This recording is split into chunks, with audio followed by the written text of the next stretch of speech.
सभी गंगों के उन मेधावी छात्र छात्राओं को बहुत सारी बधाई और शुभकामनाएं, जिन्होंने इस वर्ष 10+2 में बहुत अच्छा किया है। सीबीएसई का रिजल्ट आ गया है, आईसीएसई का रिजल्ट आ गया है, स्टेट बोर्ड्स के रिजल्ट आ गए या आने वाले हैं। मुझे खुशी है ये जानकर कि बहुत से बच्चे ऐसे हैं जिन्होंने 90+ परसेंटेज अचीव की है। जब ये बात मुझे बताई गई तो मैं सोच रहा था, जब 1985 में मैंने 10+2 का एग्जाम दिया और उसके बाद मेरे एग्जैक्ट 60% नंबर आए, तब पूरे गंगों में शायद ही 10-12 लोग ऐसे होंगे जिनके 60% नंबर आए। समय बदल गया। आप लोगों मेहनत बहुत कर, जैसे जैसे समय बदला है ऐसे ही शिक्षा की पॉसिबिलिटीज, अपॉर्चुनिटीज और ऑप्शंस भी बदले हैं। मैं आप बच्चों से कुछ बातें करना चाहता हूं। एक, आप जो भी करें, जो भी अपना करियर पाथ डिसाइड करें, वो करें जो आप बनना चाहते हैं।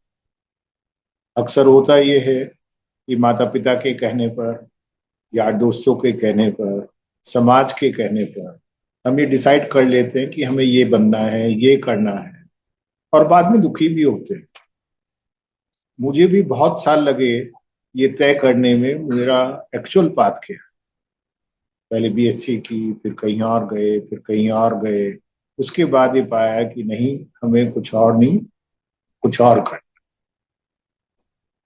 दूसरी बात यह है, अक्सर ऐसा लगता है कि शायद बहुत दूर चले जाएंगे तो वहां अच्छे कॉलेजेस मिल जाएंगे, अच्छी यूनिवर्सिटी मिलेंगी।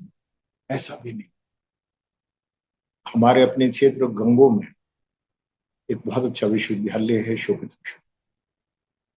जब उस विश्वविद्यालय की स्थापना हो रही थी, उससे पहले जब इंजीनियरिंग कॉलेज बना 2000 में, तो ये लग रहा था कि इसकी यहाँ क्या आवश्यकता। लेकिन आज मैं जानता हूँ कि शायद हर परिवार में एक बच्चा जरूर ऐसा होगा जो इस विश्वविद्यालय से या इससे पहले संस्था से पढ़कर आज विश्व में कहीं ना कहीं हमारे क्षेत्र का, अपने परिवार का, समाज का, राष्ट्र का नाम रोशन कर। यहाँ पर वो सब ऑप्शंस अवेलेबल हैं जिन ऑप्शंस की शायद आप तलाश कर। यदि मैं बात करूं मेडिकल की, तो नीट का एग्जाम कितने लोग देते हैं, कितने उसमें से एमबीबीएस की सीट प्राप्त करेंगे, वो डेटा आप लोगों के पास में। लेकिन आज जो भविष्य नजर आ रहा है, पूरे विश्व में जिसकी मांग है, वो है वेलनेस की। आयुर्वेदिक मेडिकल कॉलेज का वहां होना, नेचुरोपैथी योगा के कॉलेज का वहां होना, ये एक बहुत बड़ा अपॉर्चुनिटी है उन सब बच्चों के लिए जो मेडिकल में जाना चाहते हैं। मेडिकल के साथ साथ एलाइड में यदि हम देखते हैं तो फार्मेसी है, बायोमेडिकल है, बायोटेक्नोलॉजी है, माइक्रोबायोलॉजी है, बहुत कुछ है। जो इंजीनियरिंग करना चाहते हैं, कंप्यूटर साइंस, शोभित यूनिवर्सिटी गंगो का हमेशा से एक निश प्रोग्राम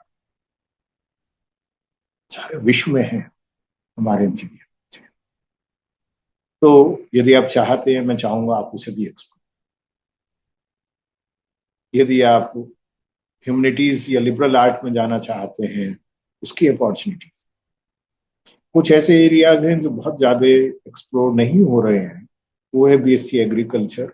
मैं बताना चाहूंगा कि ये खाली ऐसा नहीं है कि इसमें बॉयज पढ़ेंगे, गर्ल्स नहीं आएंगी।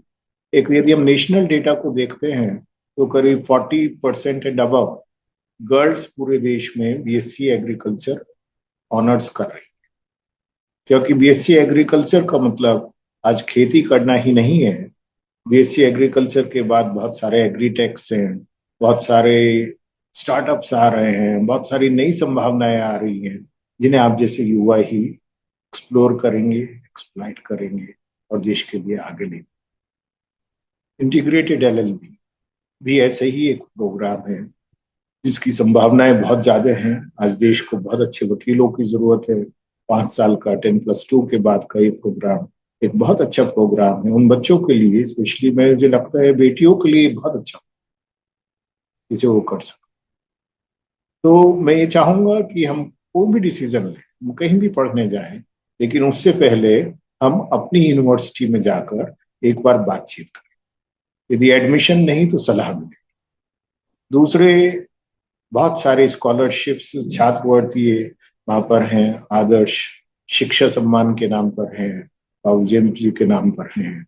बेटियों के लिए जैसे 25% ट्यूशन फीस की स्कॉलरशिप हर उस बेटी के लिए है जो वहां पढ़ने आती है, accept in very few courses. इसी तरह से ये मेरिट स्कॉलरशिप्स हैं, आपके कितने नंबर आए हैं, स्पेशली जो 90% हैं उन्हें तो मैं बताना चाहूंगा कि 0 ट्यूशन फीस पर आप अपनी यूनिवर्सिटी में पढ़ सकते। तो बाहर भी निकलना है लेकिन पढ़कर कामयाब, क्योंकि मैं हमेशा से ये मानता हूं कि अपने सपनों को उड़ान देनी है लेकिन जमीन पर अपने पैरों को रखना है, अपने रूट्स को भी हमें मजबूत करना। गंगो के सभी बच्चों को बहुत सारी शुभकामनाएं। ये मैसेज सिर्फ आपके लिए, हो सकता है कुछ लोगों को लगे बहुत बायस्ड हूँ, लेकिन गंगोवासी हूँ, वहां का रहने वाला हूँ, उन्हीं गलियों में रहा हूँ, उसी स्कूल में पढ़ा हूँ। तो डेफिनेटली मुझे लगता है कि अपने बच्चों से बात करने के मामले यदि ऐसे नहीं तो ऐसे ही मुझे लेते रहना चाहिए। बहुत सारी शुभकामनाएं, बहुत सारा आशीर्वाद। बहुत बड़े बनिए, हमारा परिवार का, समाज का, देश का नाम बहुत रोशन